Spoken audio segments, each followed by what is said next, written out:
Kebiasaan bangun tidur Mayang Sari ini bikin Bambang Trihatmojo betah. Pantas Bambang Trihatmojo lengket terus dengan Mayang Sari. Kepada Luna Maya, dia membongkar rahasianya bikin Pangeran Cendana betah. Sejak menjalin hubungan dengan putra mendiang Presiden Soeharto, Bambang Trihatmojo, penyanyi Mayang Sari hingga saat ini masih kerap jadi sorotan publik. Tak jarang, Mayang Sari menjadi buah bibir netizen terkait unggahannya di media sosial maupun soal kisah asmaranya dulu sempat menghebohkan dengan keluarga Cendana, yakni Bambang Trihatmojo. Meski tak lagi aktif tampil di layar kaca, kehidupan pribadi Mayang Sari tetap menarik perhatian. Seperti yang terjadi baru-baru ini, Mayang Sari kembali membuat publik heboh. Selain itu, pernyataannya juga turut membuat artis cantik Luna Maya terkaget. Hal ini dikutip dari kanal YouTube TS Media yang diunggah pada tanggal 8 Juli tahun 2021.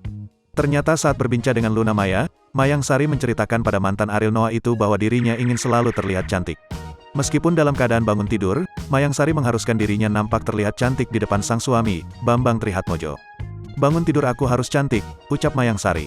Jadi, dia ingin cantik setiap saat bukan hanya saat mau pergi. "Bukan hanya baru pergi gue harus cantik," ungkap Mayang Sari menambahkan.